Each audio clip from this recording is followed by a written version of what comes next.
sejahtera. Salam damai sejahtera. Wah, luar biasa ya. Di pagi yang indah, yang cerah ya, senyum yang manis ya. Kita sudah tidak pakai masker ya, kita boleh tersenyum ya. Itu kebaikan Tuhan yang luar biasa. Betul nggak saudara? Betul. Saya punya satu tema yang begitu memberkati kita. Kita baca bersama-sama 1, 2, 3.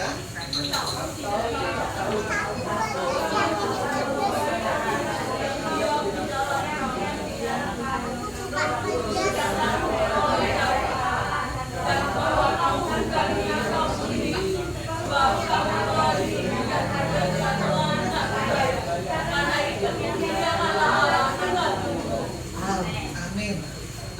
Amin. Tema ini begitu luar biasa loh saudara, memiliki makna yang begitu dalam buat kita. Ya, atau tidak tahukah kamu bahwa tubuhmu adalah bait Roh Kudus yang diam di dalam kamu. Roh Kudus yang kamu peroleh dari Allah. Bahwa Roh Kudus yang kita peroleh saat ini itu semuanya dari Allah. Ya, dan bahwa kamu bukan milik kamu sendiri. Sebab kamu telah dibeli dan harganya telah lunas dibayar dengan apa saudara? Dengan tubuh dan darah Yesus. Karena itu muliakanlah Allah dengan tubuhmu. Wow, luar biasa. Kita dipakai Tuhan untuk memuliakan Tuhan dengan tubuh kita. Ya saudara, jangan sembrono, istilahnya seperti itu ya. Kalau diri sendiri itu pasti disayang-sayang, betul nggak saudara? Ya, wes eman-eman. Apalagi kalau ada yang girit, bales ya. Dikatain orang aja langsung bales, ya toh. Makanya itu kita harus memuliakan tubuh kita ini untuk kemuliaan Allah ya saudara ya.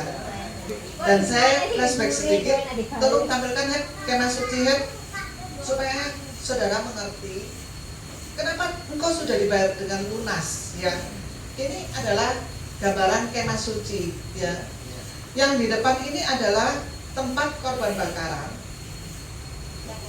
Ini korban bakaran, ini tempat pembasuhan, dan di dalam itu ada ruang kudus dan ruang maha kudus ya saudara.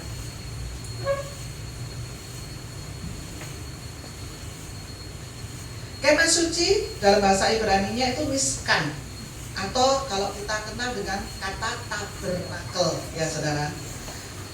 Itu artinya tempat tinggal Allah.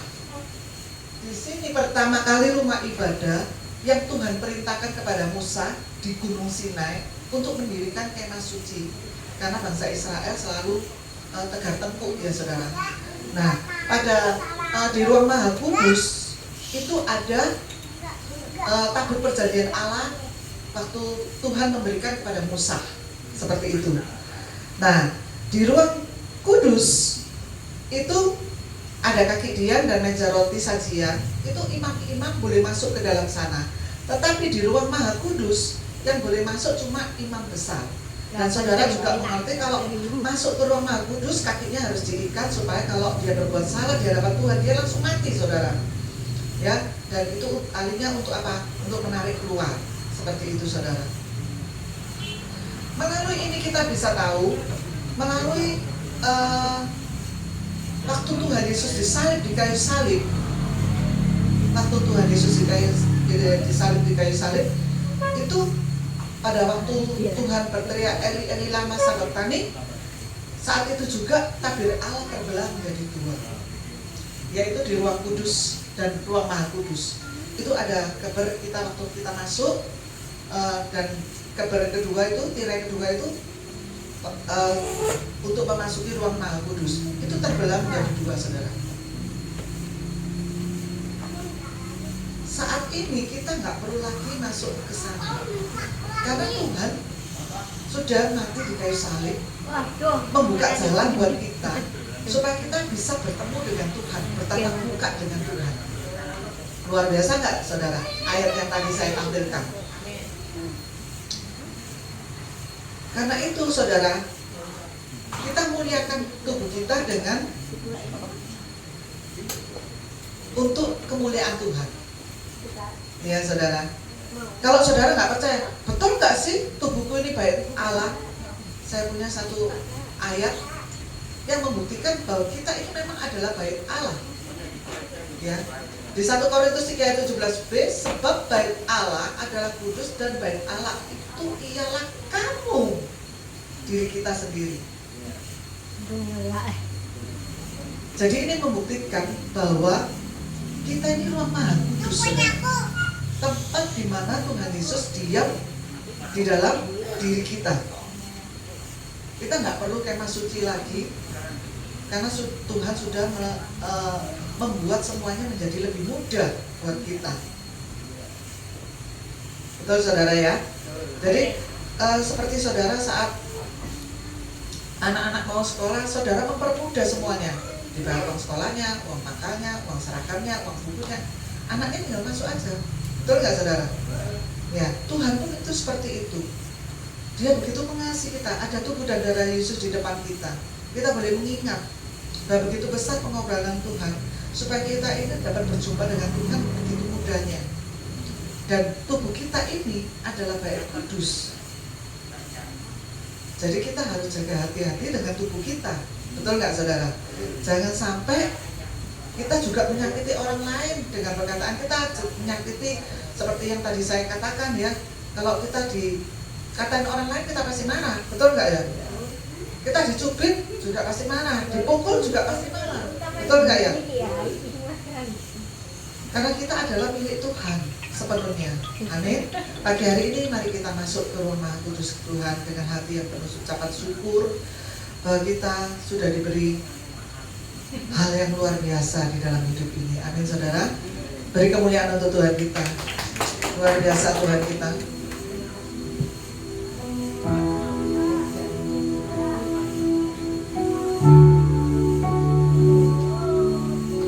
Terima kasih Bapak. Kami mau masuk ke dalam Roh Kudus Tuhan dengan hati penuh ucapan syukur. Masuk ruang maha kudus dengan darah anak domba. Darah Tuhan menyucikan Ku masuk dengan hati tulus menyembah yang maha kuasa. Ku menyembahmu,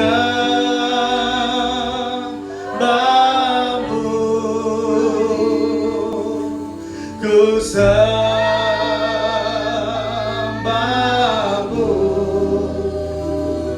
ku menyembahmu,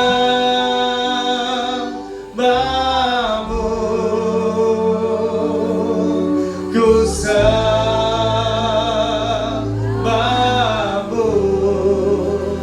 Sebab namamu kudus, kudus Tuhan. Mari kita sama-sama kedua tangan kita angkat pujian ini dengan segenap hati kita katakan, ku masuk ruang maha kudus dengan darah anak domba. Ku masuk dengan hati tulus menyembah yang maha kuasa. Ku menyembahmu,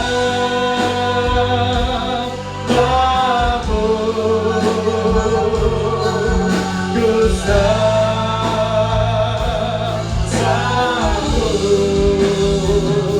ku menyembahmu,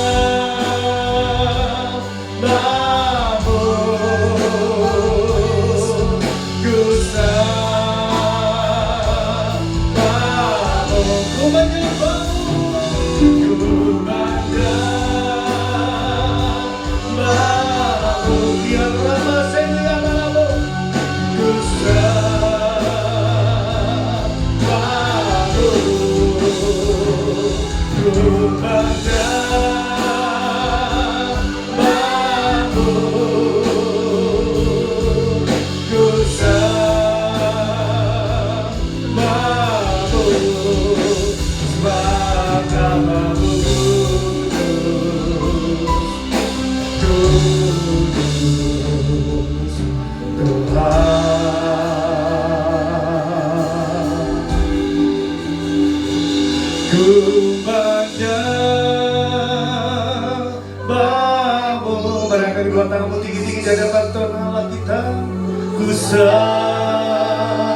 sembahmu,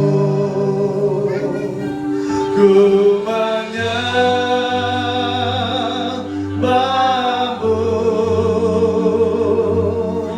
ku sembahmu,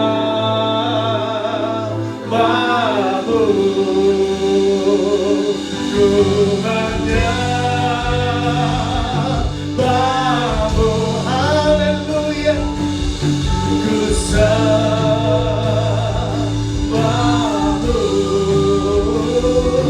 ku menyembahmu,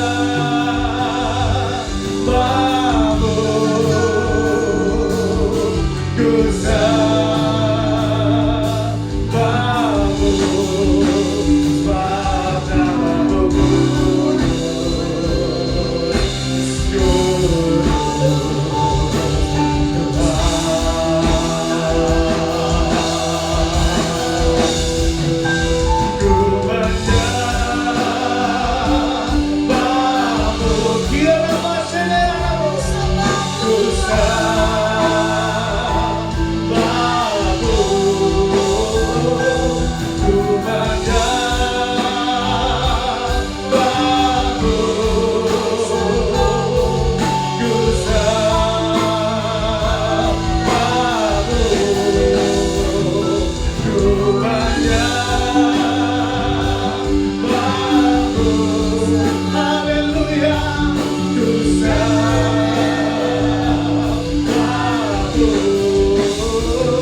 sebab namamu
Haleluya. Haleluya. Haleluya. Kiara takaya rabatakaya. Sungguh besar namamu Tuhan. Sungguh indah dan ajaib namamu. Haleluya, sebab namamu adalah nama yang berkuasa untuk selama-lamanya. Haleluya. Haleluya. Haleluya. Kiara takaya rabasi, kiara takaya. Haleluya. Nama yang memulihkan, menyembuhkan, nama yang memberkati, nama yang menyelamatkan setiap kami Tuhan. Haleluya. Haleluya.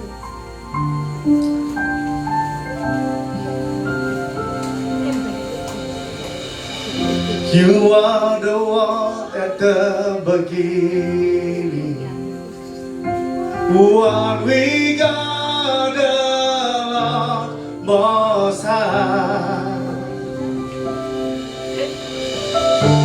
Your hidden glory in creation, now revealed you are Christ. What beautiful name it is, what beautiful name it is, the name of Jesus Christ my King. What beautiful name it is, nothing compared to this. What beautiful name it is, the name of Jesus.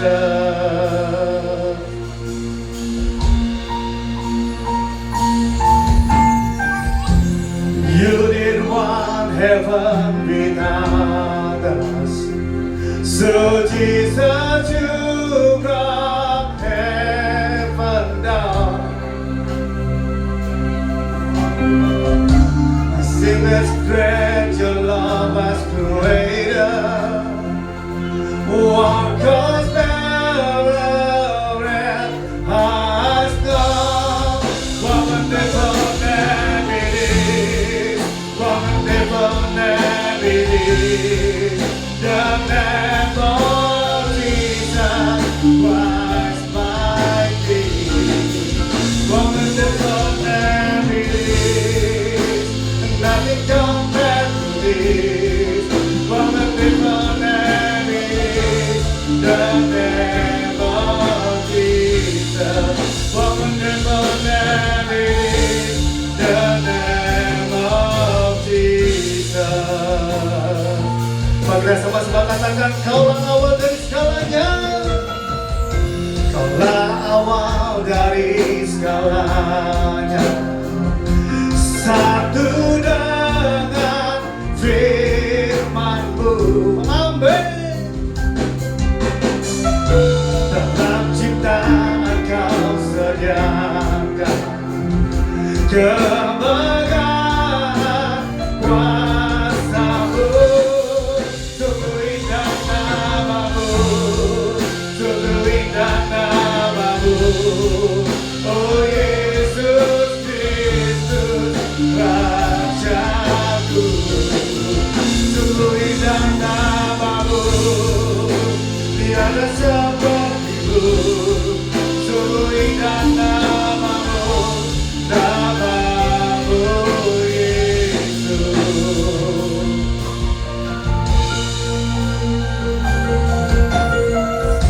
Kau tinggalkan surga untukku dan nyatakan hadiratmu.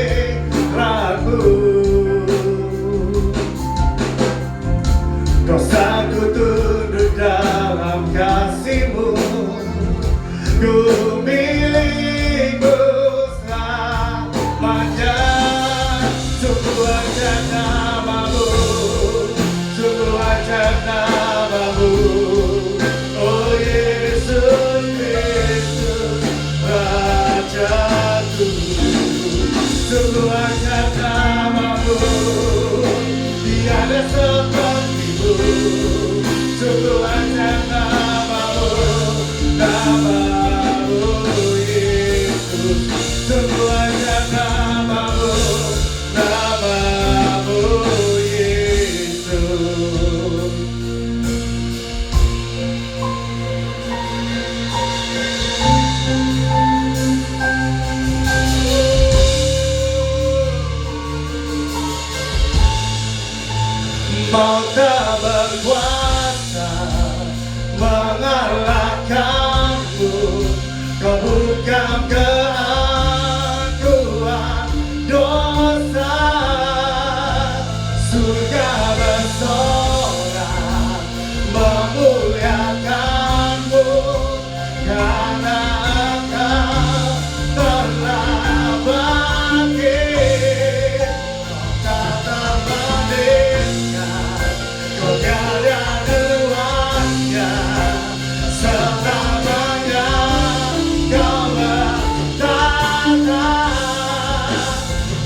sungguh besar namamu Yesus.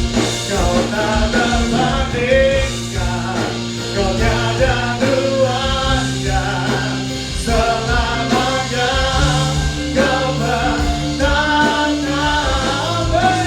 Kau yang percaya, kau yang berkuasa, nama di atas segala nama. Sungguh besar namamu, sungguh besar namamu, oh Yesus Kristus Rajaku. Sungguh besar namamu, tiada sepertimu. Sungguh besar namamu, namamu Yesus. Sungguh besar namamu, namamu Yesus. Sungguh besar namamu, namamu Yesus.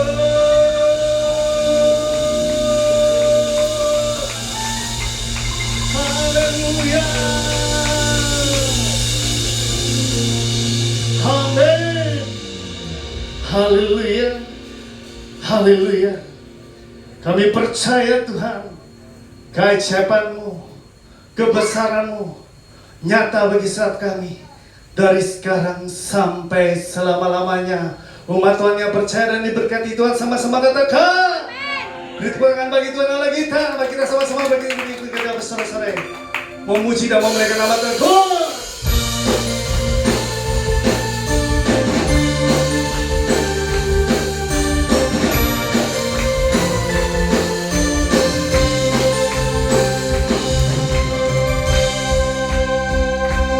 Tiap langkahku tersedia petunjuk-Mu, di tiap jalanku tersedia kasih-Mu. Lewat suka dan duka Kau sandaran bagiku, lewat semua khawatirku Engkau hari esokku.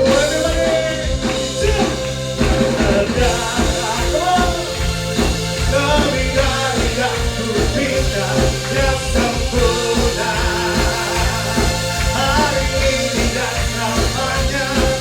Dia bumi udara, bunga-bunga yang dibadak dan salibnya. Dan yang sediakan Tuhan sediakan, yang terbaik bagiku. Rancangan indah hari ini dan selamanya. Dia bumi udara, bunga-bunga yang dibadak dan salibnya. Dan yang sediakan bagiku.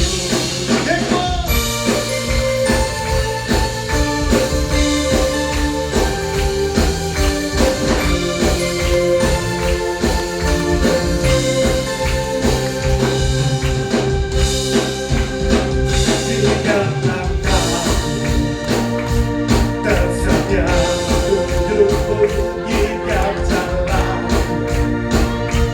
tersedia kasih-Mu.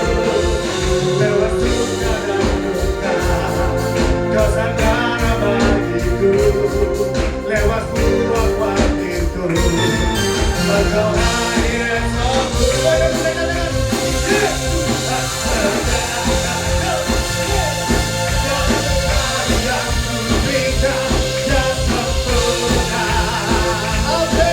Hari ini dan selamanya. Dia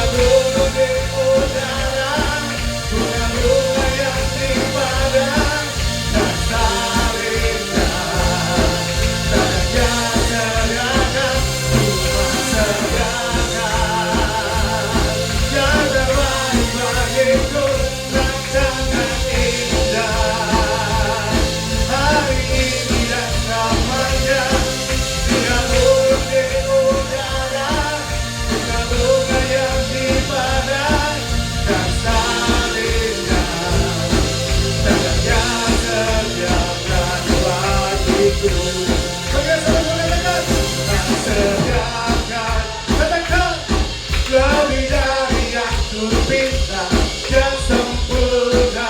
Katakan, hari ini dan selamanya. Dia burung di udara, bunga-bunga yang di padang, dan salibnya. Tanda dia sediakan, sediakan. Ada baik bagiku, rencana indah. Hari ini dan selamanya. Dia burung di udara, bunga-bunga yang di padang, dan salibnya. Dan sediakan bagiku. Dan salibnya. Dan dia sediakan bagiku. Dan salibnya. Dan dia sediakan bagiku. Amin.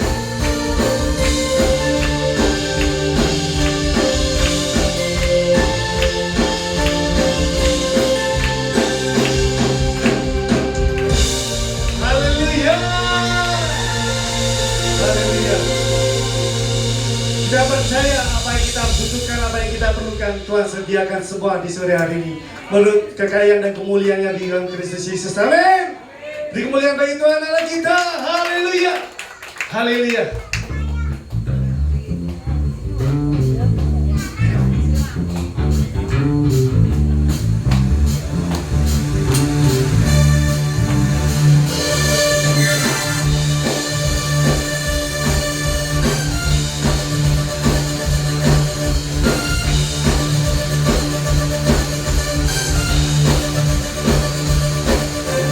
Kau tak pernah tinggalkan, sama-sama katakan, beserta di setiap langkahku. Kau selalu perhatikan seluruh kehidupanku. Kau Allah, kau pelindung. Kau arti dan hidupku. Kau Allah pelindung. Kau arti dan hidupku.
kasihmu selalu ada bagiku. Angkat suaramu lebih lagi. Selalu nyata dalam hidupku. Yeah. Tak ingkari kembali janji, selalu nyata dalam janjimu. Janjimu selalu hidupku, selalu nyata dalam hidupku. Kau tak ingkari kembali janji, selalu nyata dalam janjimu.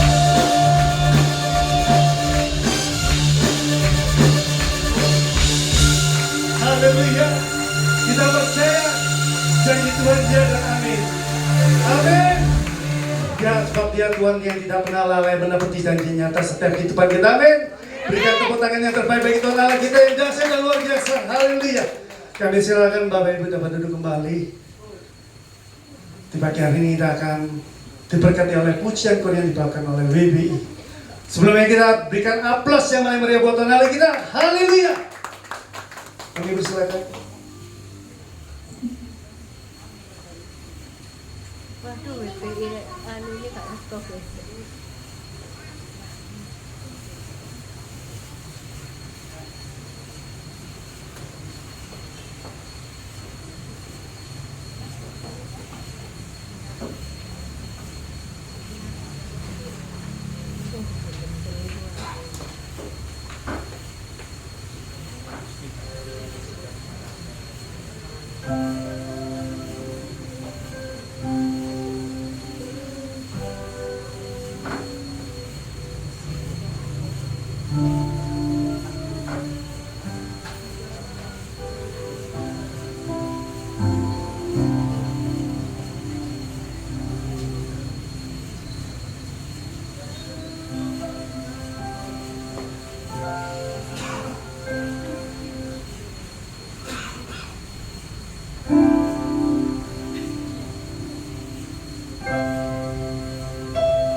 makin kuat gitu.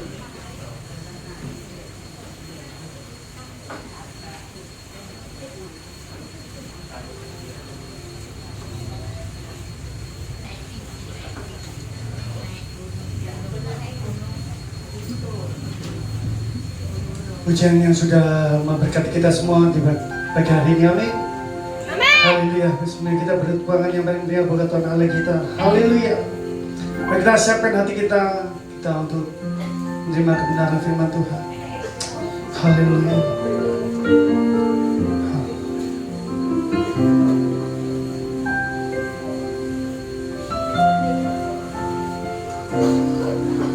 Dalam nama Yesus ada kesembuhan. Dalam nama Yesus ada keselamatan. Yang buta melihat, yang lumpuh berjalan. Dalam nama Yesus ada mujizat. Nama Yesus, nama Yesus, nama Yesus yang sembuhkanku. Amin.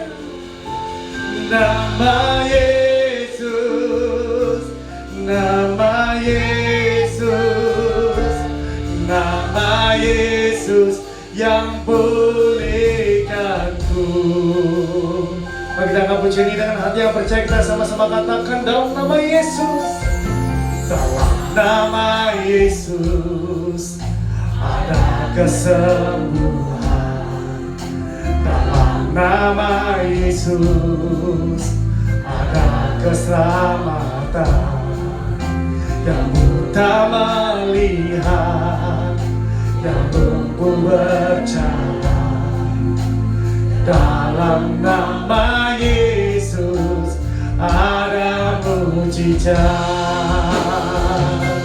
Nama Yesus, nama Yesus, nama Yesus yang sembuhkanku. Nama Yesus, nama Yesus, nama Yesus yang pulihkanku. Nama Yesus, nama Yesus, nama Yesus, nama Yesus yang sembuhkanku. Amin. Nama Yesus, nama Yesus, nama Yesus yang pulihkanku. Mari kita sama-sama berdiri, kita akan pujian dengan yang percaya. Nama Yesus, nama Yesus, nama Yesus yang sembuhkanku. Katakan dengan imanku. Nama Yesus, nama Yesus, nama Yesus yang pulihkanku. Nama Yesus, nama Yesus, nama Yesus yang sembuhkanku. Nama Yesus, nama Yesus, nama Yesus yang pulihkanku. Nama Yesus yang pulihkanku. Nama Yesus yang pulihkanku.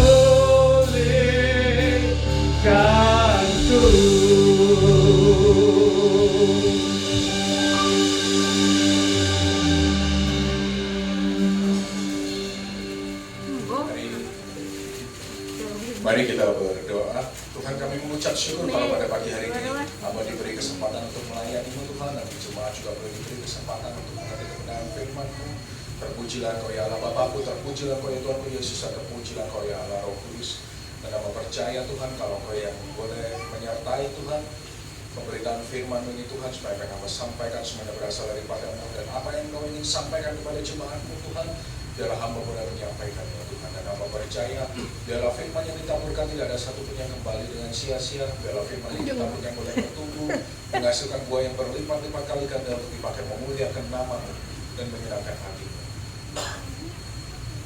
Dan hamba berdoa hanya di dalam nama-Mu saja Tuhan Yesus Allah yang hidup, yang kucintai dan melayani, berdoa percaya seperti itu. Mari semua jemaat yang siap mendengarkan kebenaran firman Tuhan dengan iman kita katakan Amin. Coba. Satu dua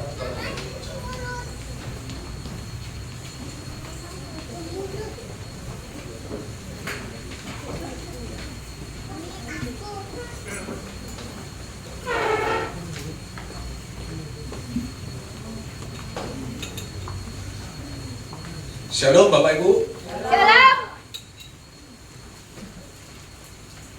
Hari ini kita akan belajar sebuah tema khotbah yang penting, menarik dalam hidup kita, yaitu tentang masalah, Bapak Ibu.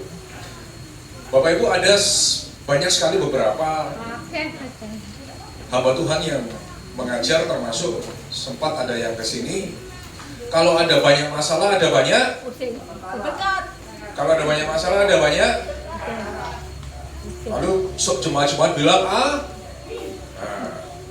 Pusing. Nah, aku gak gelem Bapak Ibu. Masalahnya PNI aku berkata juga kayak. Ya benar. Makanya pengajaran yang bilang banyak masalah, banyak berkat itu tidak sesuai Alkitab, Bapak Ibu. Jadi kalau ada yang bilang banyak masalah, ada banyak berkat, amin. Mbak Amin ini akan masalah teman Bapak Ibu.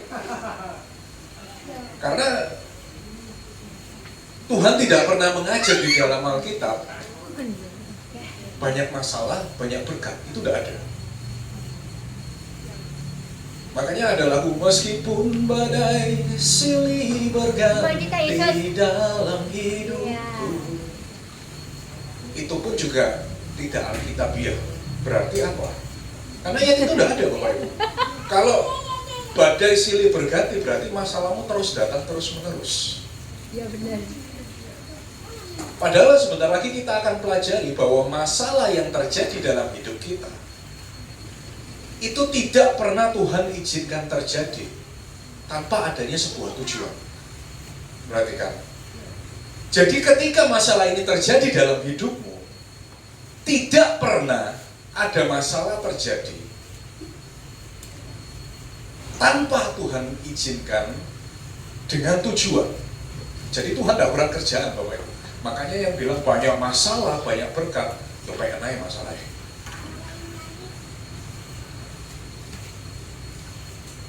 Nah, kalau Bapak Ibu lihat di dalam Alkitab, banyak tokoh-tokoh di dalam Alkitab yang luar biasa dipakai Tuhan. Mereka tidak mengalami yang namanya banyak masalah, banyak berkat Bapak Ibu. Contoh, Abraham yang begitu dipakai Tuhan dengan luar biasa. Bapak Ibu bisa lihat di dalam Alkitab, masalahnya itu bisa dihitung dengan jari Bapak Ibu. Tapi tetap terjadi masalah, walaupun itu tidak datang silih berganti, ini belum selesai, lalu tiba-tiba ini terjadi masalah, ini belum selesai, ini tiba-tiba terjadi masalah. Salomo Bapak lihat dalam seluruh kehidupannya, masalah baru terjadi ketika dia berkhianat kepada Tuhan. Dan banyak lagi sekali contohnya, makanya saya bilang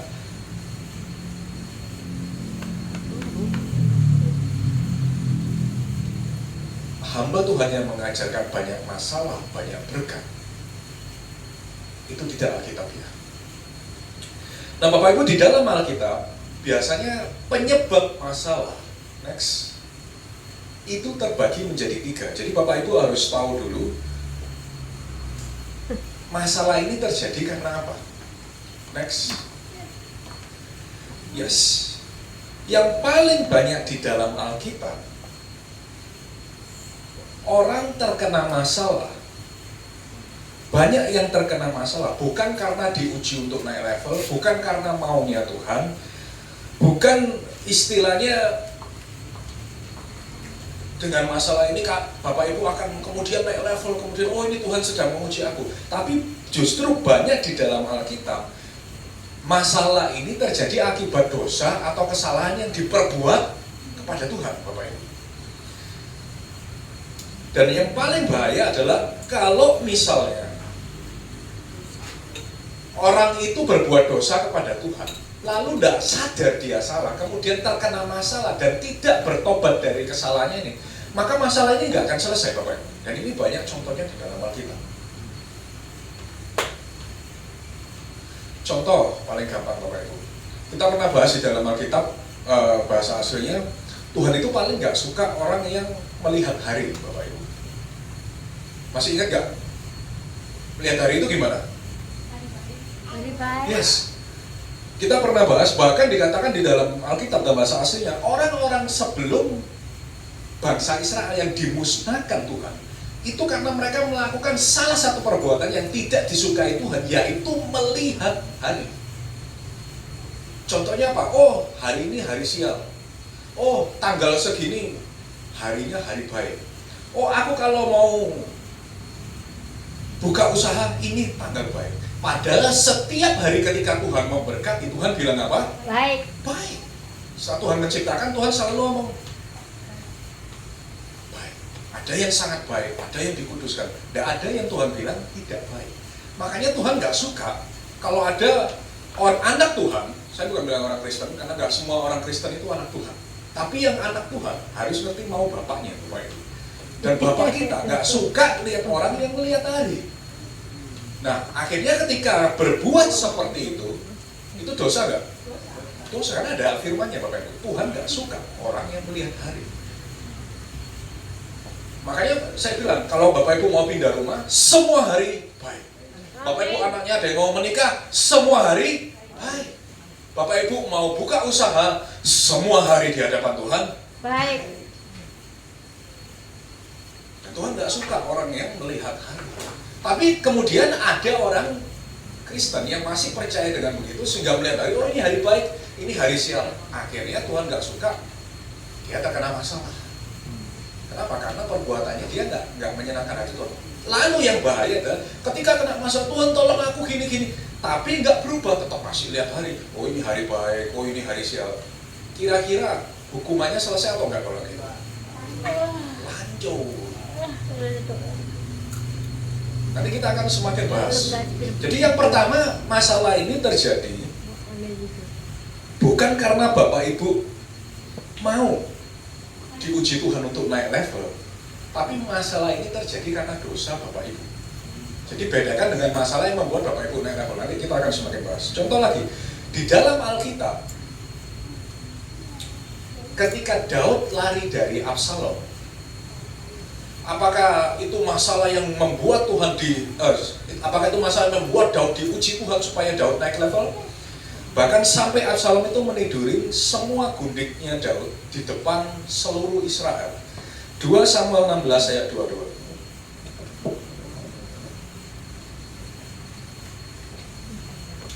Maka dibentangkanlah kemah bagi Absalom di atas Sotok.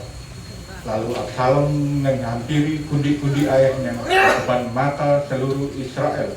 Yes. Jadi Bapak Ibu, kalau Bapak Ibu baca ceritanya, ini kan Daud lari dari Absalom karena Absalom mengambil tata kerajaannya Daud. Kemudian Absalom berbuat sesuatu hal yang sangat luar biasa memalukan Daud, yaitu nidurin gundiknya di depan seluruh Israel.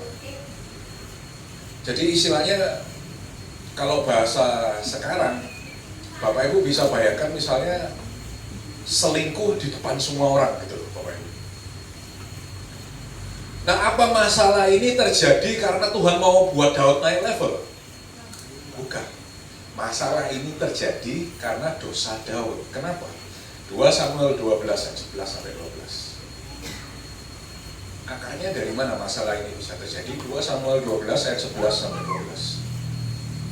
Beginilah firman Tuhan, bahwasanya malapetaka akan kutimpakan ke atasmu yang datang dari kaum keluargamu sendiri. Aku akan mengambil istri-istrimu di depan matamu dan memberikannya kepada orang lain. orang itu akan tidur dengan istri-istrimu di siang hari.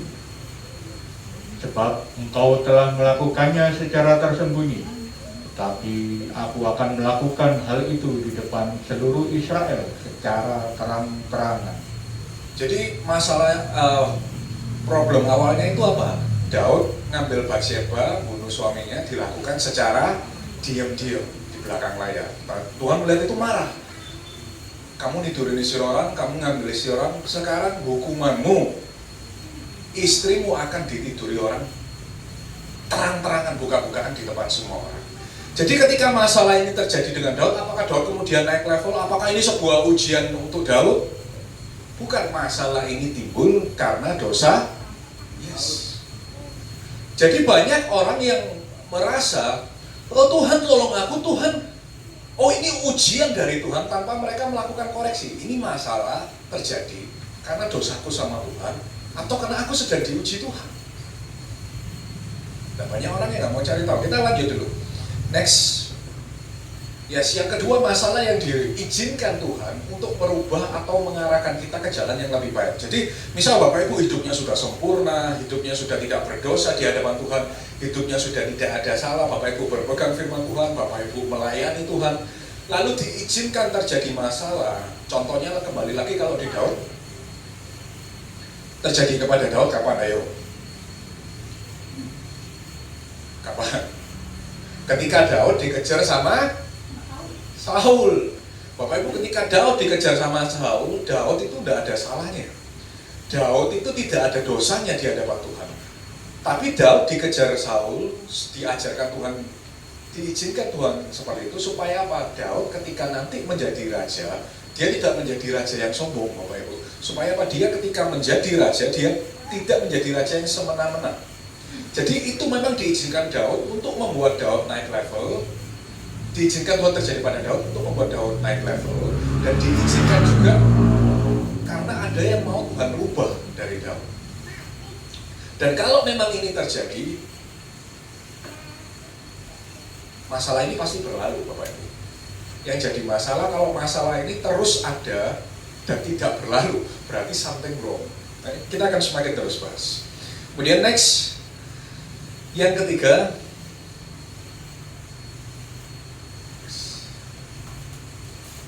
yaitu cari masalah, Bapak Ibu.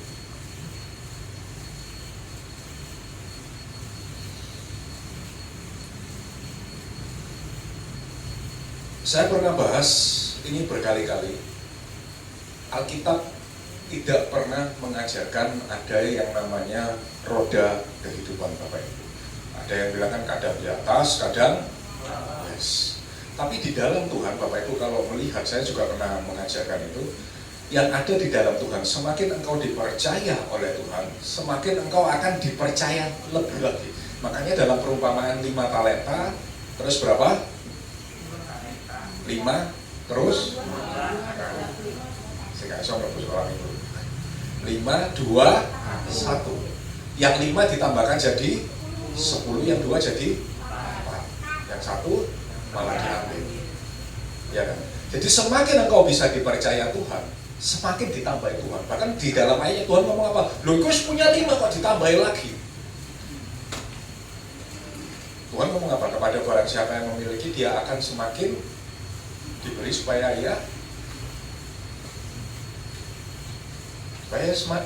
berkelimpahan. Dan ada ayatnya, semakin engkau diberkati, semakin engkau dituntut banyak oleh Tuhan tanggung jawabnya. Jadi tidak ada yang namanya roda kehidupan, Bapak Ibu. Nah, yang terjadi adalah ketika masalah terjadi, yang ketiga ini cari masalah. Cari masalah itu apa, Bapak Ibu? Kenapa? Salah satunya itu, tapi cari masalah udah tak. Ini contoh yang paling gampang dan ada contohnya di dalam Alkitab. Sudah dibilangi Tuhan, jangan dilakukan. Tapi masih dilakukan, akhirnya timbul masalah. Itu namanya cari masalah. Ada contohnya, 2 Raja-Raja 3 ayat 23 sampai 25. 2 Raja-Raja ayat 23 sampai 25. 2 Raja-Raja 23 ayat 23 sampai 24.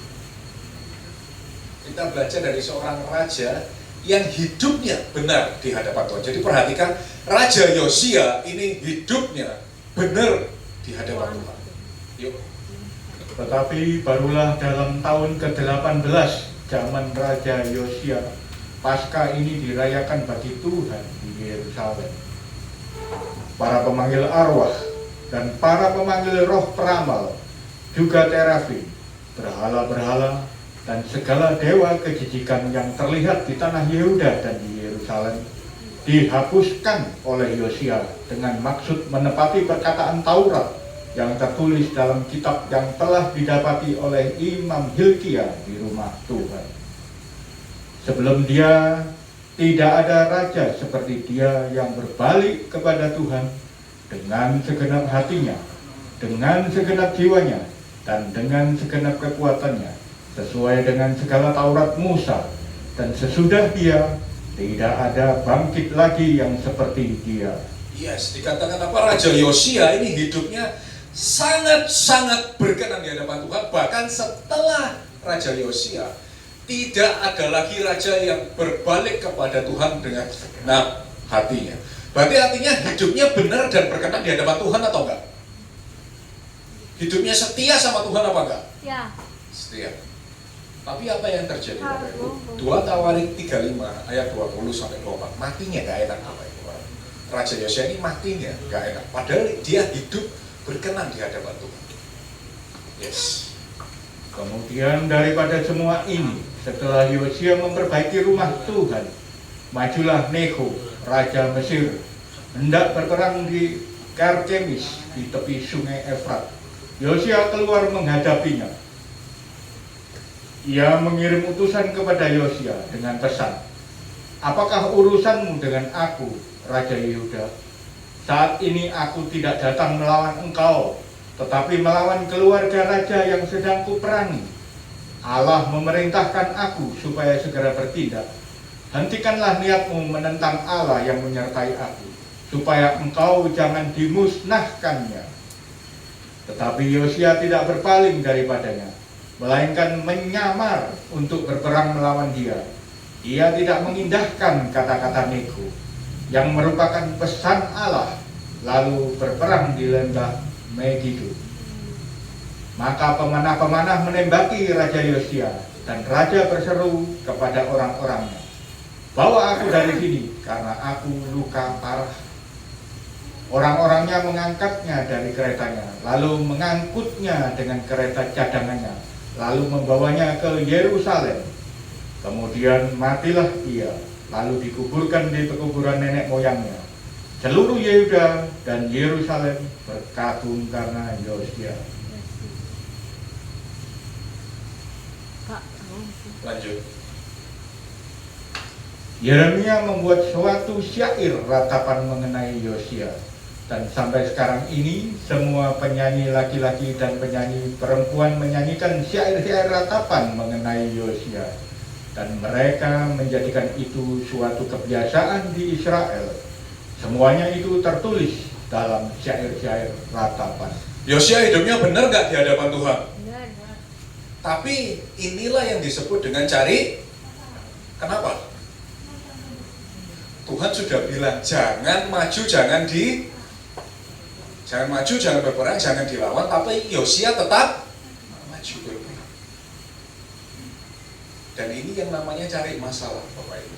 Dan saya percaya di dalam kehidupan kita sering diberikan sebuah jalan untuk mengambil keputusan, Bapak Ibu. Saya pernah cerita, saya pernah kesaksian, waktu saya dulu udah beberapa tahun yang lalu, Bapak Ibu. Jadi di Malaysia sana saya pernah mau membuka sebuah usaha, Bapak Ibu. Saya ketemu dengan satu orang yang terkenal cukup kaya waktu itu, karena di komunitas itu dia terkenal cukup kaya. Terus kemudian dia bekasnya PricewaterhouseCoopers. Bapak Ibu kalau tahu PricewaterhouseCoopers itu perusahaan besar, dan dia ini salah satu direkturnya gitu loh. Jadi kalau dilihat secara mata dia pasti punya duit, betul kan? Saya diajak kongsian nih sama dia.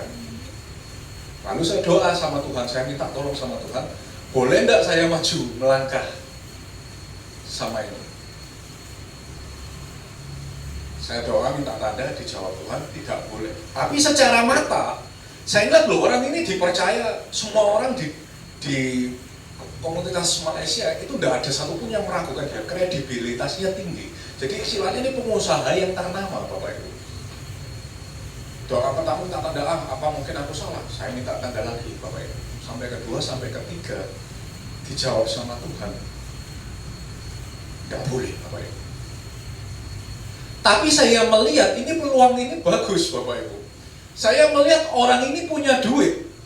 Kan kita kalau cari partner yang berbisnis harus setara dong. Kalau ini kalau istilahnya 50-50, kalau misalnya modalnya yang satu keluar 1M, yang satu juga harus keluar 1M. Nah ini kan partner yang setara. Saya melihat orang ini pasti punya duit lah, nggak mungkin punya duit. Karena saya juga melihat dia investasi di berbagai perusahaan-perusahaan, dan saya melihat ini orang kredibilitasnya bagus sekali gitu loh. Nah setelah saya doa minta tanda sama Tuhan, nggak boleh. Tapi hati saya sebagai seorang pebisnis tetap melakukan, Bapak Ibu. Tetap kita akhirnya kongsian, Bapak Ibu. Kita lanjut. Mungkin saya salah mendengar dari Tuhan. Ternyata Bapak Ibu, setelah kerjasama ini kongsian jalan, tiba Bapak Ibu, kalau duit. Jadi yang nalangin, dia nalangin cuma sedikit gitu loh. Dan akhirnya saya cut off, kita tutup perusahaannya, dan akhirnya jadi cukup menjadi masalah gitu yang harusnya tidak terjadi tapi terjadi. Dan inilah yang saya bilang, orang yang cari masalah. Jadi kalau hidupmu sudah benar di hadapan Tuhan, sudah berpegang kepada firman Tuhan, sudah melayani Tuhan, dan Bapak Ibu sudah yakin, maka kategori masalahnya cuma dua, antara diuji Tuhan untuk naik level, atau yang ketiga, cari masalah. Nah kita akan terus semakin bahas.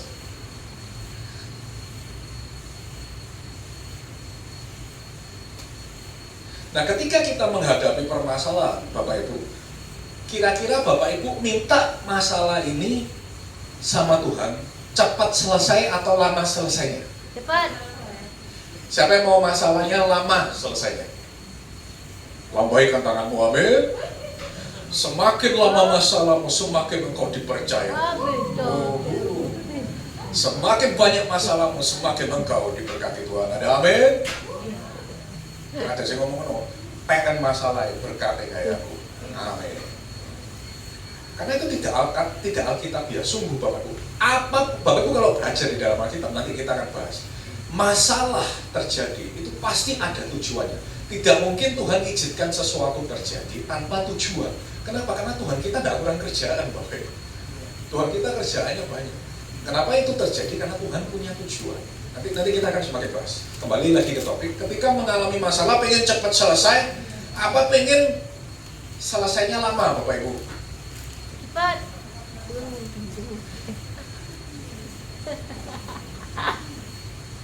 Pengen selesainya lama atau cepat?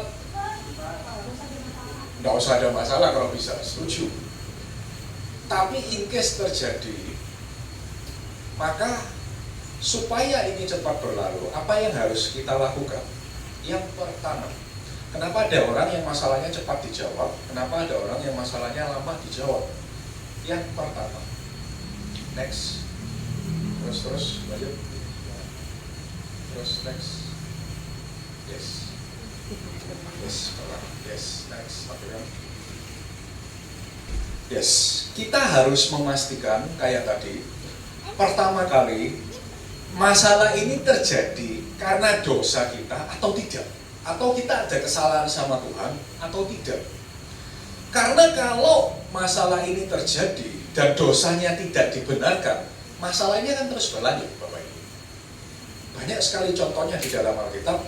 Raja-raja yang ditegur Tuhan kena masalah ini itu paling gampang contohnya Israel. Israel bolak-balik kena tegur Tuhan, bolak-balik kena masalah sama Tuhan. Kenapa? Karena apa Israel? Bolak-balik ditegur Tuhan, bolak-balik kena masalah, bolak-balik kena hukuman Tuhan. Kenapa? Karena mereka banyak berdosa kepada Tuhan diulang-ulang, Bapak Ibu. Jadi ketika Bapak Ibu menghadapi masalah, yang paling pertama kali harus dilakukan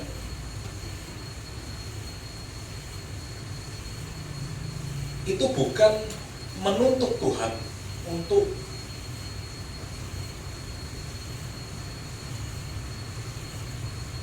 istilahnya bukan menuntut Tuhan, Tuhan kenapa engkau izinkan ini terjadi, tapi melihat kepada diri kita sendiri, apa aku ada salah sama Tuhan, apa aku ada dosa sama Tuhan.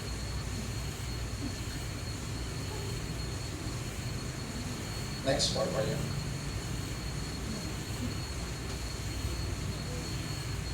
Bahasa Ibrani-nya next. Yes, Bapak Ibu banyak yang tidak tahu bahwa doa dalam bahasa aslinya itu bukan berbicara dengan Tuhan, bukan bercakap-cakap. Doa dalam bahasa Ibrani-nya ini menggunakan kata hitpalel. Hitpalel itu artinya apa? Ketika berdoa kita menghakimi diri sendiri. Jadi kalau di sini mungkin bahasa gampangnya, kalau nunjuk orang, 1 ke depan, 4 menunjuk siapa? Diri sendiri. Jadi kenapa ketika kita berdoa itu bukan cuma menuntut kepada Tuhan. Kebanyakan orang berdoa itu apa? Menuntut kepada Tuhan. Tuhan berkati aku gini, tapi tidak melihat koreksi ke dirinya sendiri. Padahal dalam bahasa aslinya hitpalel itu berdoa bukan berbicara kepada Tuhan. Orang yang mengerti Ibrani, mereka kan tahu kalau berdoa itu menggunakan kata hitpalel yang artinya menghakimi diri sendiri. Jadi ketika kita punya waktu pribadi dengan Tuhan berdua, kita berdoa, itu kita sambil koreksi, aku ada salah apa sama Tuhan, aku ada dosa apa sama Tuhan.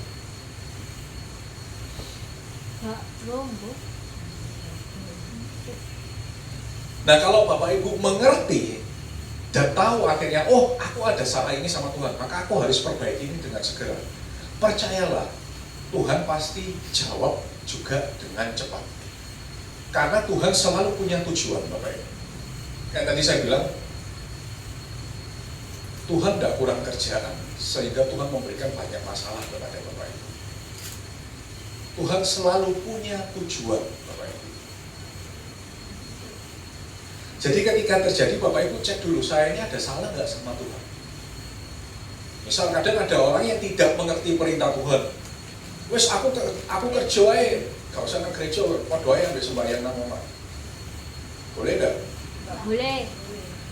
Sakor et yom hasabat lekades. Ingat dan kuduskanlah hari Sabat. Sabat. Kenapa kita berhenti dari pekerjaan kita beribadah? Saya pernah bahas ini.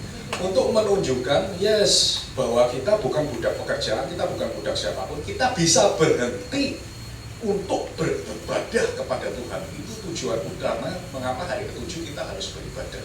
Makanya kasihan orang yang nggak bisa beribadah kepada Tuhan karena pekerjaan, karena apapun itu alasannya. Engkau bukan anaknya Tuhan, engkau budaknya orang lain. Karena hari Sabat diadakan Tuhan untuk menunjukkan Bapak Ibu ini anak-anak Allah, seperti yang dilakukan pada zaman Israel. Amin. Nah akhirnya banyak orang yang tidak sadar kesalahannya terhadap Tuhan, terkena masalah. Tapi minta tolong gini-gini tanpa memperbaiki masalah. Akhirnya apa? Lama. Bapak Ibu. Tapi kalau masalah ini diperbaiki dengan cepat, kesalahan ini diperbaiki dengan cepat, maka masalah ini pun juga cepat berlalu. Contoh paling gampang apa? Ada di dalam Alkitab, yaitu siapa? Niniwe, Bapak Ibu. Niniwe waktu kena masalah, mau di bumi hapuskan sama Tuhan, mau dihancurkan Tuhan, apa yang dilakukan? Rajanya langsung bertobat, berkabung, berpuasa, dan gak lama Tuhan langsung ngomong, selesai masalahnya.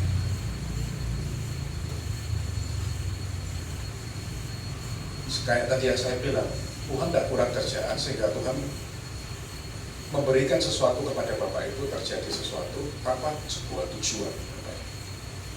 Kemudian yang kedua,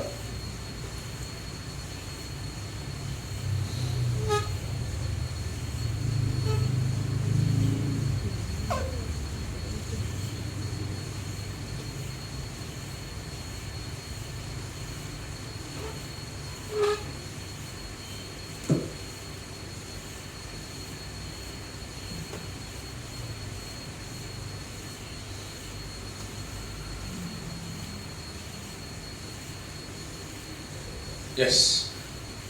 Yang kedua, Bapak Ibu harus paham ketika masalah terjadi, apa sih sebenarnya yang Tuhan mau arahkan dari kita?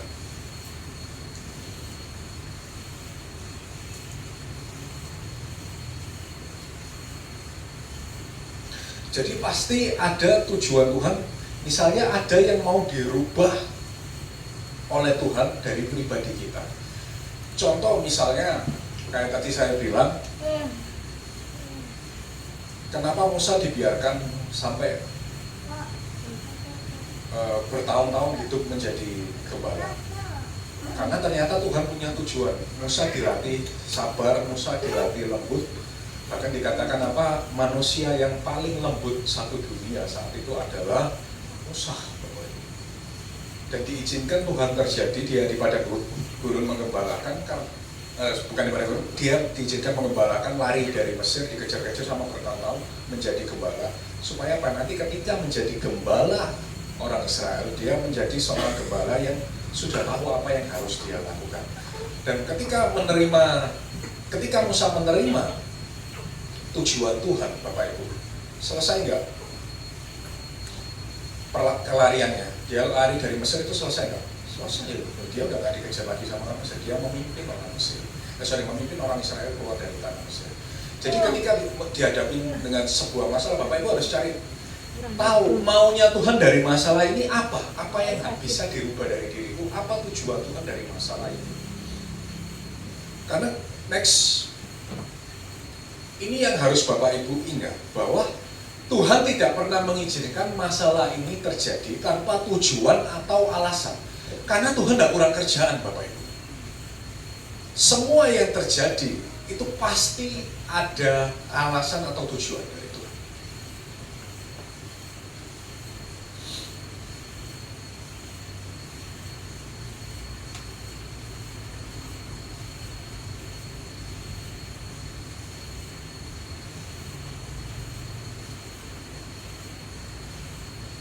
Oke, kemudian kita lanjut. Apa yang harus kita lakukan selama menghadapi masalah? Next. Yes. Ketika Bapak Ibu menghadapi masalah, yang harus Bapak Ibu lakukan pertama kali adalah satu, saya pernah bahas.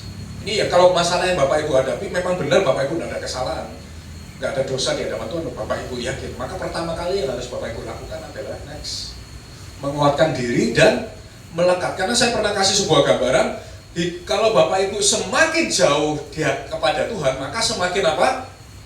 Bapak Ibu nggak dapat apa-apa.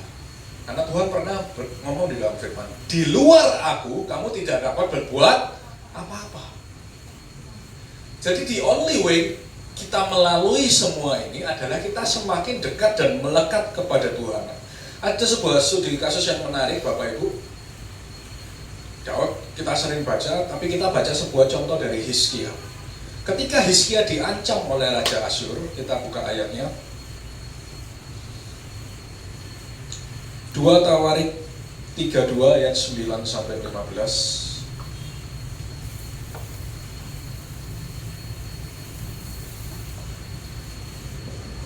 Sesudah itu Sanherib Raja Asyur yang sedang mengepung Lakis dengan seluruh kekuatan tentaranya mengutus beberapa pegawai ke Yerusalem kepada Hizkia, Raja Yehuda, dan kepada semua orang Yehuda yang ada di Yerusalem dengan pesan, beginilah titah Sanherib Raja Asyur, apakah yang kamu harapkan, maka kamu tinggal saja di Yerusalem yang terkepung ini. Bukankah Hizkia memperdayakan kamu supaya kamu mati kelaparan dan kehausan dengan mengatakan, Tuhan Allah kita akan melepaskan kita dari tangan Raja Asyur? Bukankah Hizkia ini yang menjauhkan segala bukit pengorbanan dan mezbah Tuhan itu dan berkata kepada Yehuda dan Yerusalem, hanya di depan satu mezbah kamu harus sujud menyembah dan membakar korban di atasnya? Tidakkah kamu ketahui apa yang aku dan nenek moyangku lakukan terhadap semua bangsa-bangsa negeri lain? Apakah para Allah bangsa-bangsa segala negeri itu pernah berhasil melepaskan negeri mereka dari tanganku? siapa daripada semua Allah bangsa-bangsa yang sudah ditumpas nenek moyangku itu dapat melepaskan bangsanya dari tanganku? Masakan Allahmu dapat melepaskan kamu dari tanganku? Sekarang, janganlah Hizkia memperdayakan dan membujuk kamu seperti ini. Janganlah percaya kepadanya, karena tidak ada Allah dari bangsa atau kerajaan manapun yang dapat melepaskan bangsanya dari tanganku dan dari tangan nenek moyangku. Lebih-lebih lagi Allahmu itu takkan dapat melepaskan kamu dari tanganku. Yes, jadi Bapak Ibu, ini ceritanya Hizkia mau diserang oleh Raja Asyur dengan jumlah tentara yang sangat banyak banget. Nah, apa yang pertama kali dilakukan Hizkia setelah menerima ancaman ini? Kita lompat ayat 20 dan 21. Tetapi oleh karena itu Raja Hizkia dan Nabi Yesaya bin Amos berdoa dan berseru kepada sorga. Lalu Tuhan mengirimkan malaikat yang melenyapkan semua pahlawan yang gagah perkasa, pemuka dan panglima yang ada di perkemahan Raja Asyur, sehingga ia kemalu-maluan kembali ke negerinya. Kemudian ia ditewaskan dengan pedang oleh anak-anak kandungnya sendiri ketika ia memasuki rumah Allahnya. Yes. Ketika ini terjadi, Hizkia bisa memilih mau melekat kepada Tuhan atau mau menjauh kepada Tuhan, komplain sama Tuhan, kenapa ini terjadi, padahal aku sudah hidup benar dan lain sebagainya. Tapi apa yang dilakukan Hizkia? Hizkia tetap melekat kepada Tuhan. Makanya ketika menghadapi sesuatu, kita punya pilihan. Kita mau tetap melekat kepada Tuhan atau kita ngambek sama Tuhan. Wes gak pelayanan mana, wes gak gereja-gerejaan mana, wes gak sembahyang-sembahyangan mana. Bahkan ketika Bapak Ibu melakukan itu, Tuhan ngomong apa? Di luar aku kamu tidak dapat berbuat apa-apa. Malah Bapak Ibu nggak selesai. Tapi kalau itu terjadi dan Bapak Ibu tetap berdoa kepada Tuhan, tetap melayani Tuhan, tetap melekat kepada Tuhan, percayalah Bapak Ibu, Tuhan kita Tuhan yang hidup, Bapak Ibu. Jadi yang pertama, Bapak Ibu harus memutuskan Bapak Ibu mau tetap melekat kepada Tuhan atau Bapak Ibu mau ngambek sama Tuhan. Kalau Bapak Ibu menghadapi sesuatu dan Bapak Ibu ngambek sama Tuhan, ya semakin engkau jauh daripada Tuhan, semakin engkau tidak dapat berbuat apa-apa. Kemudian yang kedua, yes. Ketika kita menghadapi sesuatu, rendahkan dirimu di hadapan Tuhan. Jangan pentengkelet Bapak Ibu. Yang saya ngomong pentengkelet itu bukan Bapak Ibu, oh aku nangis-nangis di hadapan Tuhan, aku sujud-sujud di hadapan Tuhan. Bukan merendahkan diri, itu yang saya maksud. Mentengkelet itu gimana?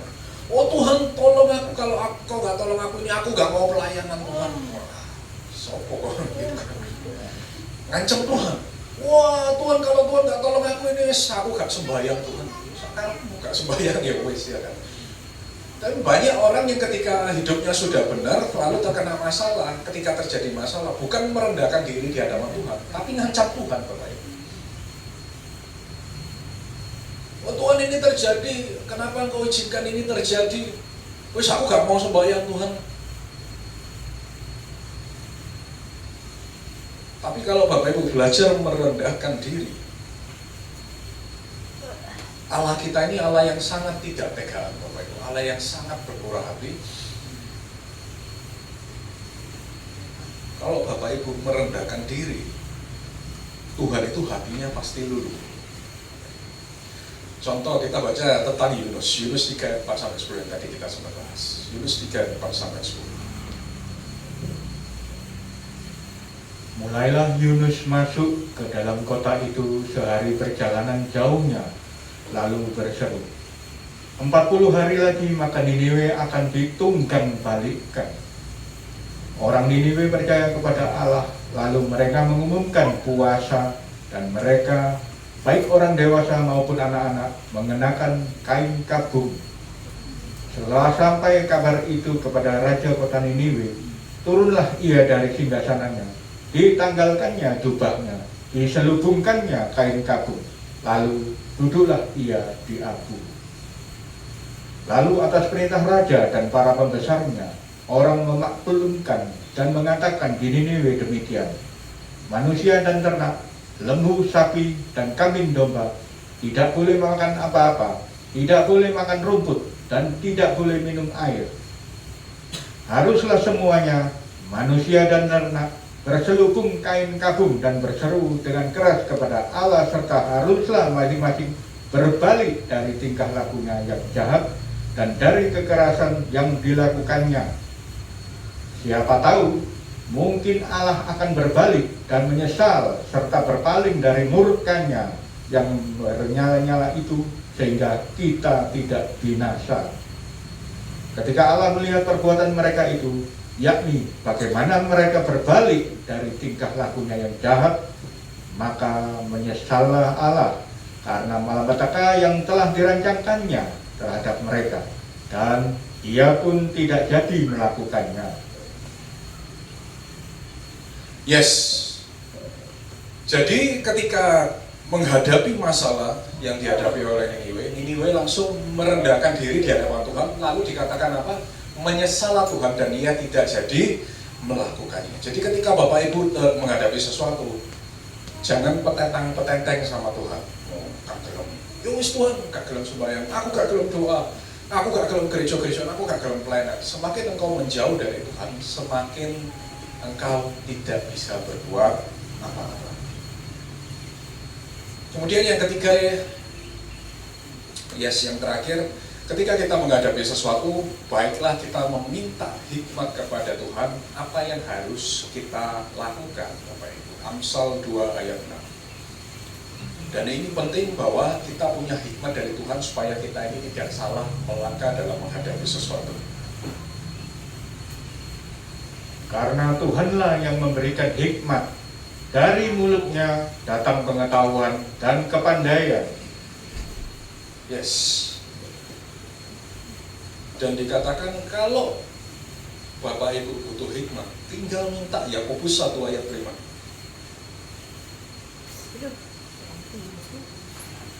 Tetapi apabila di antara kamu ada yang kekurangan hikmat, hendaklah ia memintakannya kepada Allah, yang memberikan kepada semua orang dengan murah hati dan tidak membangkit-bangkit, maka hal itu akan diberikan kepadanya.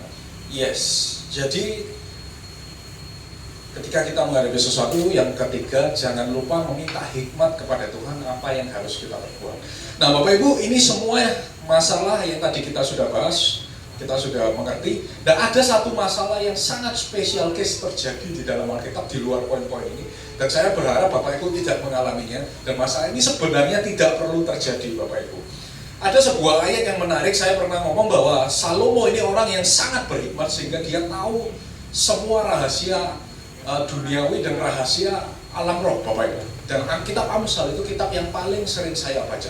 Ada sebuah masalah yang terjadi sangat extraordinary, luar case-nya spesial, dan saya harap ini tidak terjadi kepada Bapak Ibu. Amsal 26 ayat 2, yaitu masalah yang terjadi karena kutukan Bapak Ibu. Ya, kita bantu baca. Seperti burung pipit mengirap dan burung layang-layang terbang, demikianlah kutuk tanpa alasan tidak akan kena. Yes, dalam bahasa aslinya dikatakan bahwa jawaban itu loh, belum di next, yang di next. Yes, dikatakan apa? Bahwa kutuk tanpa alasan tidak akan kena. Bapak Ibu, kalau dalam bahasa Indonesianya dikatakan kutuk yang tanpa alasan itu apa? Contoh-contoh, Bapak Ibu mantel sama orang itu atau iri sama seseorang bilang, "Oh, kon sogim nek tak dongakno kon." Tak dongakno kon. Wah, aku nang gereja gak disopor tak dongakno kon. Oh, Bu Gembala, lihat tak dongakno. Dikatakan di dalam Alkitab kutuk itu tidak akan kena. Tapi Bapak Ibu kalau baca dalam bahasa aslinya, ini sangat serem Bapak Ibu. Dan masalah ini bisa terjadi karena kutukan. Next. Kita baca. Ini bahasa asli Bapak Ibu. Yes. Tolong dibantu baca. Seperti burung pipit mengirap dan burung walet terbang kembali pulang ke sarangnya, Demikianlah kutuk yang sia-sia kembali pulang. Yes. Bapak Ibu bayangkan, bahasa aslinya bukan tidak kenal. Kalau Bapak Ibu sembarangan ngomong ngutukin orang, kutuk itu bukan tidak kena, tapi kutuk tersebut kembali pulang. Jadi Bapak Ibu bayangkan, masalah ini terjadi bukan karena diuji sama Tuhan, bukan karena Bapak Ibu mau naik level, bukan karena dosa Bapak Ibu, tapi karena mulutmu. Bapak Ibu, bahkan dalam bahasa aslinya ini ditulis seperti burung walet terbang, Bapak Ibu. Bapak Ibu tahu burung walet nggak? Karena saya pernah ngerjain burung walet, jadi saya tahu. Burung walet itu Bapak Ibu, kalau dia terbang kemanapun, misal dari pagi dia keluar rumah, dia terbang, cari sejauh manapun dia terbang, sore dia pasti pulang balik ke rumahnya. Burung walet itu gitu. Tiap kemanapun dia pergi terbang, tiap kemanapun dia muter, setelah selesai dia pasti pulang ke rumahnya. Makanya dikatakan apa? Kutuk yang tanpa alasan. Maksudnya Bapak Ibu ngutukin orang tanpa ada alasan atau istilahnya di hadapan Tuhan tidak ada masalahnya, nggak betul di hadapan Tuhan. Kutuk itu bukan tidak kena, tapi kutuk itu seperti burung walet yang pulang kembali. Dan harusnya kan tidak terjadi masalah, tapi akhirnya kena masalah gara-gara apa? Sembarangan ngutukin orang. Lembo.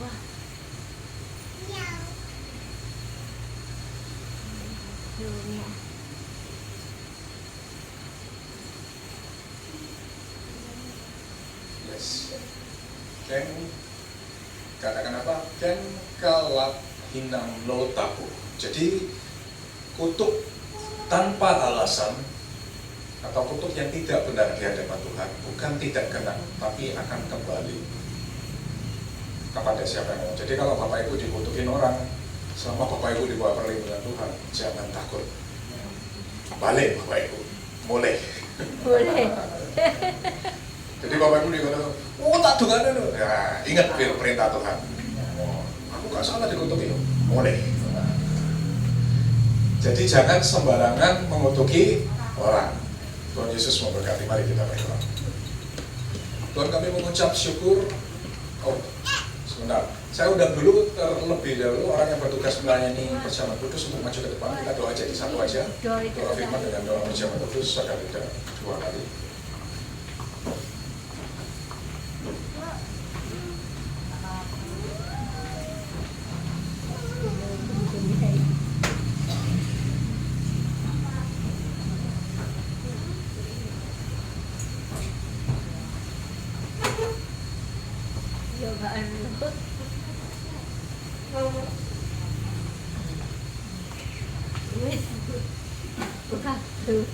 Mari kita berdoa untuk firman dan perjamuan kudus yang akan kita terima.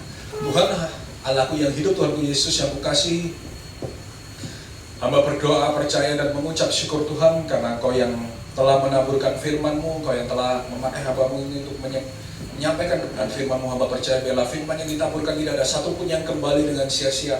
Bila firman yang ditaburkan Tuhan semuanya boleh tertanam, bertumbuh dan menghasilkan buah yang berlipat-lipat kali ganda untuk dipakai memuliakan nama-Mu dan menyenangkan hati-Mu.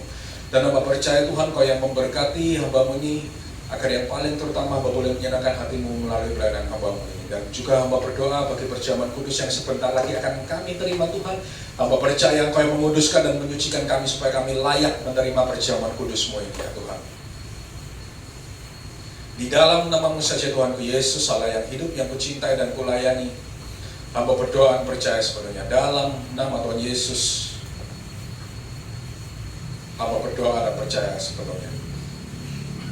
Mari semua jemaat yang siap menerima perjamuan kudus ini dengan iman kita katakan amin. Kita nyanyikan sebuah pujian. Sekalipun aku harus melewati maut, aku mampu langkah.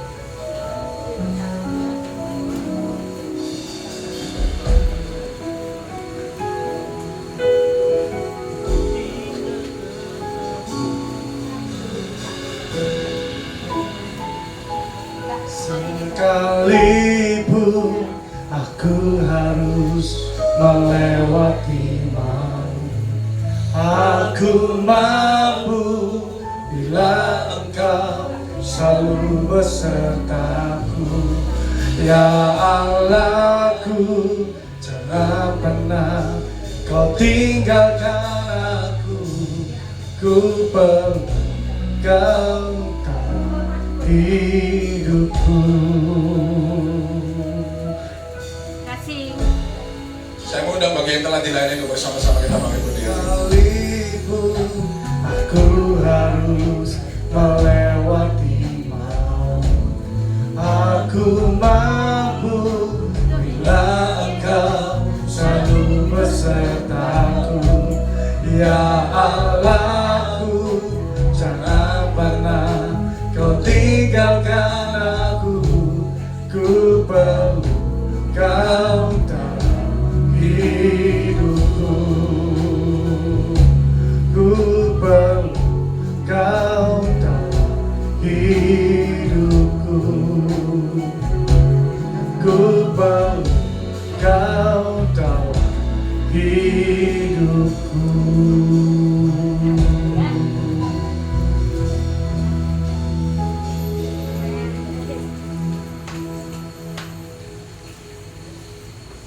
Mari jemaatku yang terkasih, angkat roti ini di tangan kananmu, letakkan tangan kiri di dadamu. Bukankah roti yang terpecah-pecahkan ini merupakan peringatan akan tubuh Yesus yang diserahkan bagi kita, dan merupakan tanda persekutuan kita dengan tubuh Yesus? Mari kita makan dengan iman dalam nama Tuhan Yesus.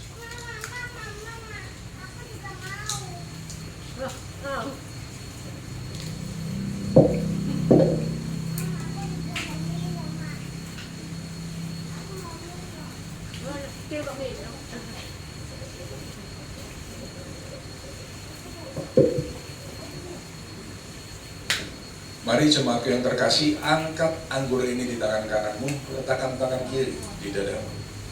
Bukan cawan ini adalah bukti perjanjian baru kita dan bukti persekutuan kita dengan darah Yesus. Mari kita minum dengan iman dalam nama.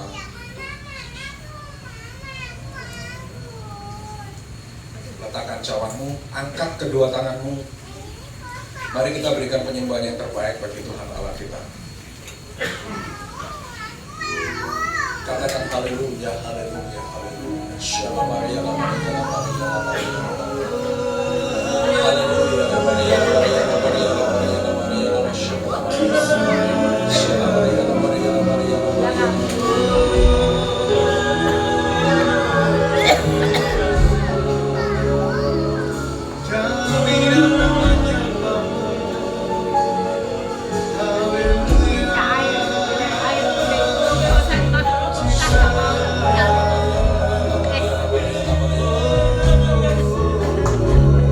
Ayo.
Kaulah Bapa yang setia,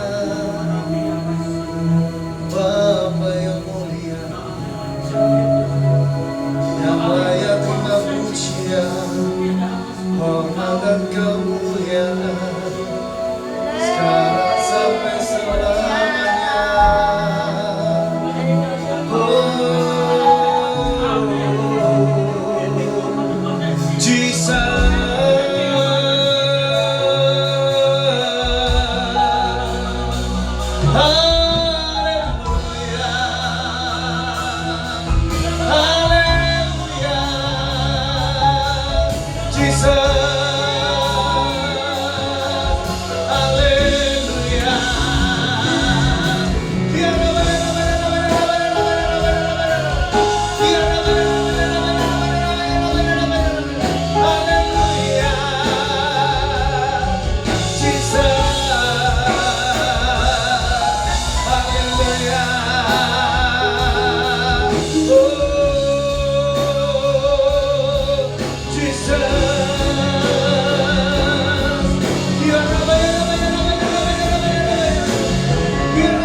Penyertaanmu sempurna, rancanganmu penuh damai, aman sejahtera walau di tengah badai.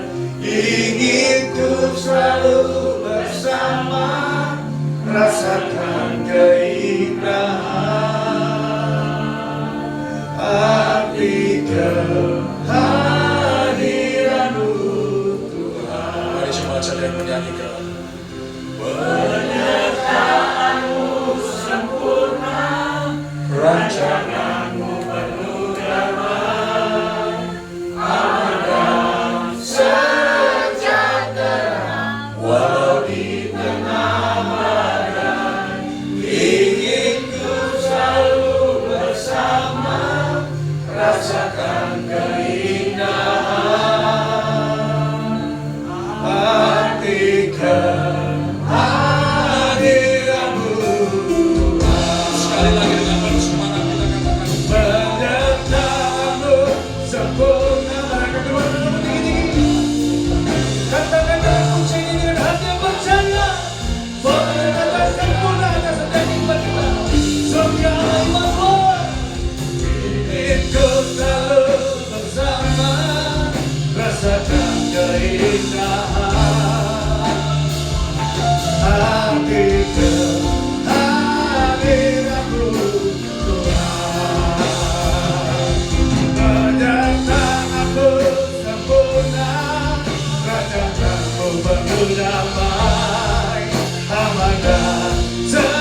Ya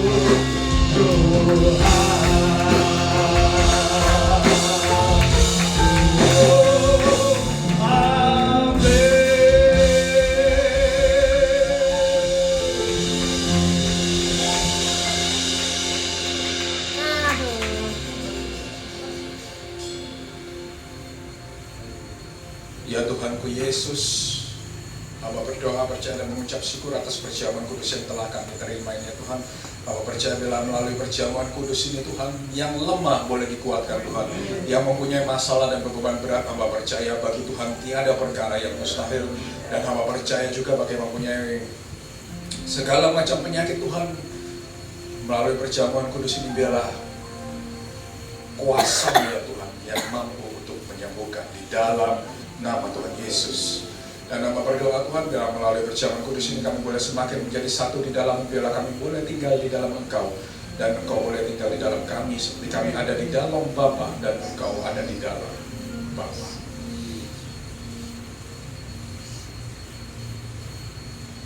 Di dalam nama Tuhan Yesus Allah yang hidup, yang kucinta dan kulayani, hamba berdoa dan percaya sebelumnya. Mari semua jemaat yang telah diberkati perjamuan kudus ini, dengan iman kita katakan Amin. Tetap lagi berdiri saudara, kita akan melakukan pengakuan iman rasuli. Untuk para pekerja boleh kembali ke tempatnya masing-masing. 1, 2, 3. Aku percaya kepada Allah Bapa yang Maha Kuasa, Khalik langit dan bumi, dan kepada Yesus Kristus Anaknya Tunggal Tuhan kita, yang dikandung dari Roh Kudus, lahir dari anak darah, yang menderita di bawah pemerintahan Pontius Pilatus, disalibkan, mati dan dikuburkan, turun ke dalam kerajaan maut. Pada hari yang ketiga, bangkit dari antara orang mati, naik ke surga, duduk di sebelah kanan Allah, Bapa yang Maha Kuasa, dan akan datang dari sana untuk menghakimi orang yang hidup dan mati. Aku percaya kepada Kudus, gereja yang kudus dan am, persekutuan orang kudus, pengampunan dosa, kebangkitan tubuh, dan hidup yang kekal. Amin. Silakan duduk saudara, ya. Luar biasa.